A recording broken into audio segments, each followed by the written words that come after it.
శ్రీ గురుభ్యో నమ. శ్రీ మహాగణాధిపతయే నమ. శ్రీ సరస్వత్యే నమ. భక్తులారా, వ్యాసప్రోక్త భాగవత మహాపురాణం చెప్పుకున్నాం. ఇందులో భాగంగా నిన్నటి వరకు 12 స్కందాల్లో 3 స్కందాలు పూర్తి చేసి 4వ స్కందాన్ని 47 భాగాలుగా చెప్పుకున్నాం. ఈ రోజున 48వ భాగం చెప్పుకున్నాం. చెప్పుకునే ముందు వ్యాసుల వారిని ప్రార్థన చేసుకుందాం. వ్యాసాయ విష్ణు రూపాయ వ్యాస రూపాయ విష్ణవే నమో వై బ్రహ్మనిధయే వాసిష్ఠాయ నమో నమ. సమర్థ సద్గురు సాయినాథ్ మహారాజ్ की जय.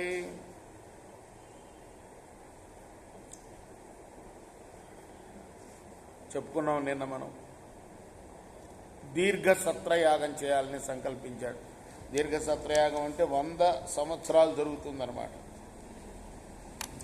ఇంతకుముందు అశ్వమేధ యాగం చేశాడు కదా, 100వది కూడా పూర్తి చేసినట్టే లెక్క. ఎందుకంటే స్వయంగా ఇంద్రుడే వచ్చి క్షమాపణ వేడుకున్నాడు కాబట్టి ఒక విధంగా పూర్తి చేసినట్టే లెక్క. ఇప్పుడు దీర్ఘ సత్రయాగం చేయడానికి సంకల్పించాడు. ఈ దీర్ఘ సత్రయాగంలో రాజఋషుల్ని, దేవఋషుల్ని, బ్రహ్మఋషుల్ని, పితృదేవతల్ని పృథు మహారాజు శాస్త్రయుక్తంగా చక్కగా పూజించాడు. ఆ సమయంలో నిత్యమంగళాకారుడైన రాజశేఖరుడు మహా తేజస్సుతో విరాజిల్లి, నిజానికి కథ కంచికెళ్ళిపోయింది.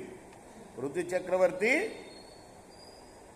వెళ్ళిపోయాడు, మోక్షానికి వెళ్ళిపోయాడని చెప్పిన తర్వాత మళ్ళీ మైత్రేయుడిని విదురుడు ప్రశ్నించాడు.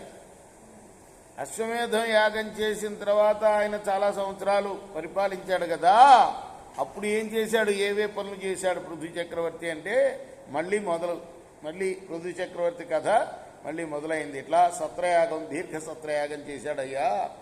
అందులో అటు రాజులుగా ఉండి ఋషులుగా మారిన రాజఋషుల్ని, తర్వాత బ్రాహ్మణులుగా ఉండి ఋషులుగా మారిన బ్రహ్మ ఋషుల్ని, దేవలోకంలో ఉండే దేవఋషులు నారదాది దేవఋషుల్ని, పితృదేవతల్ని, వీళ్ళందరినీ కూడాను చక్కగా పూజించాడు. ఆ దీర్ఘ సత్రయాగంలో మహా తేజస్సుతో విరాజిల్లి ఆ మహానుభావుడు మరి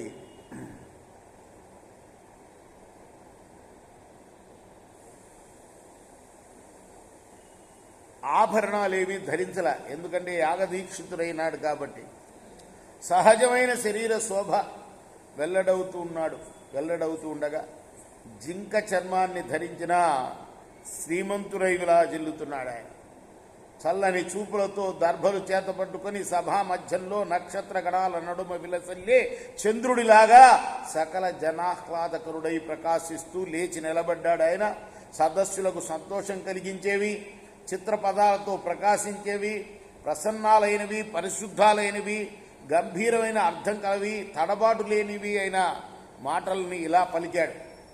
సభ్యులారా, సమాగతులారా, దయచేసి వినండి.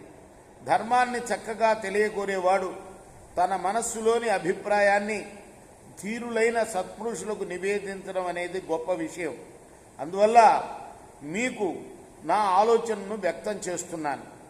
ఈ లోకాలనన్నింటినీ పరిపాలిస్తూ ప్రజానీకానికి రక్షకునిగా వారి వృత్తుల్ని వడగూర్చి రక్షించేవాడిగా, ధర్మం దెబ్బతినకుండా నిలబెట్టువాడిగా బ్రహ్మదేవుడు నన్ను అపాయింట్ చేశాడు, నన్ను నియోగించాడు.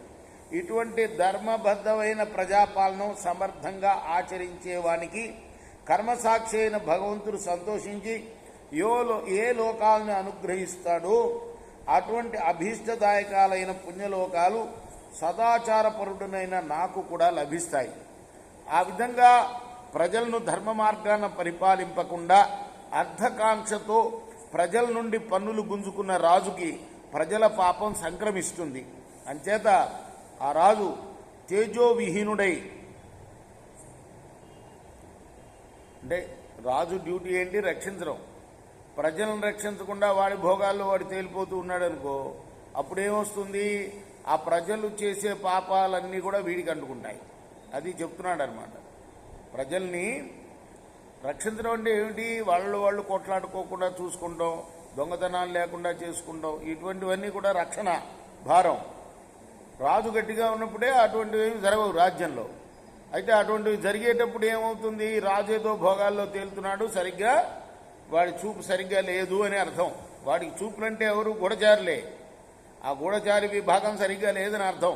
ఇప్పుడు కూడా నేరాలు జరుగుతున్నాయంటే ఆ పాపం అంతా పరిపాలించే ప్రధానమంత్రికో ముఖ్యమంత్రికో వెళ్తుంది. వాళ్ళే ఇప్పుడు రాజస్థానంలో ఉన్నారు కదా. అట్లానే పాపం సంక్రమిస్తుంది అలా రక్షింపకపోతే అని చెప్తున్నాడు. రాజే చెప్తున్నాడు. ఎక్కడా దీర్ఘ శాస్త్రయాగంలో చేసేటప్పుడు నిలబడి ప్రజలకు చెప్తున్నాడు అనమాట. కాబట్టి ప్రజలు రాజు మేలు కోరుతూ తమ మేలు కొరకు అసూయారహితులై పరమేశ్వరార్పణ బుద్ధితో ధర్మాన్ని ఎప్పుడూ ఆచరించాలి. మీరు అలా చేయడమే నన్ను అనుగ్రహించడమని భావిస్తున్నాను. అంతేకాకుండా మీరు నాకు తండ్రుల వంటి వారు, దేవతల వంటి వారు, ఋషుల వంటి వారు. అటువంటి మీరు దీనికి సంబంధించి మీ నాయకుడిని పరిపాలించేవాడిని, మీకు సమ్మతుణ్ణి అయిన నాకు పరలోకంలో ఏ ఫలం కలుగుతుందో అటువంటి ఫలానికి తగిన మంచి కార్యాలను మీరు ఆచరించాలి. ఎందుకంటే కర్త, ఉపదేష్ట, అనుమోదకుడు అను ముగ్గురు పరలోకంలో సమాన ఫలాన్ని పొందుతారు. మీరు ఆ విధంగా చేసినట్లయితే నేను సంతోషిస్తాను అని పృథు చక్రవర్తి పలకగానే ఆ సభలో ఉన్న సభ్యులు అన్నారు, మహారాజా, వాసుదేవార్పణ బుద్ధితో ఎల్లప్పుడూ ప్రజలు ధర్మకార్యాలను ఆచరించాలని నువ్వు చెప్పావు.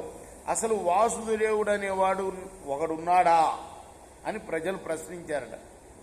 అంటే మీరందరూ మీరు చేసే ధర్మకార్యాల యొక్క ఫలితాన్ని భగవంతుడికి సమర్పిస్తూ ఉండండి అని కోరాడు. మంచి పనులే చేయండి, అది కూడా భగవంతుడికి అప్పచెప్పండి వాసుదేవుడికి. అంటే ప్రజలు అడుగుతున్నారు, అసలు వాసుదేవుడు అనేవాడు ఉన్నాడా చెప్పండి అని అడుగుతున్నాడు. ఇలా ప్రజలు ప్రశ్నించగానే అప్పుడు పృథు చక్రవర్తి సభ్యులతో అన్నాడు, పరమ యోగ్యులారా, బుద్ధిమంతులారా వినండి. యజ్ఞాధిపతి అయిన సర్వేశ్వరుడు ఉన్నాడు. అతను లేకపోతే ఇహపరాల్లోకల్లో సముజ్వలమైన భోగభూమి, భోగసాధన శరీరము సర్వము ఎందుకు కనబడుతుంది? మీరు అందుకు అంగీకరింపకపోతే ఆయన సృజించిన లోకం కన్నుల ముందు స్పష్టంగా కనిపిస్తున్నది కదా. వాసుదేవుడు లేకపోతే ఈ విచిత్రమైన జగత్తు ఎలా పుట్టింది? అందువల్ల ఈశ్వరుడు ఉన్నాడని ఒప్పుకోక తప్పదు. ప్రత్యక్ష ప్రమాణం. భగవంతుడు ఉన్నాడా లేడా అని మీరు అడుగుతున్నారు. భగవంతుడు ఉండబట్టి కదా మీరందరూ ఉన్నారు, ఈ లోకాలన్నీ ఉన్నాయి అని చెప్తున్నాడు. రేపు మనం మిగతా భాగాన్ని 49వ భాగంలో మిగతా కథని కొనసాగిద్దాం. కృష్ణార్పణమస్తు. సాయి కృష్ణార్పణమస్తు. శ్రీ సచ్చిదానంద సద్గురు సాయినాథ్ మహారాజ్ की जय.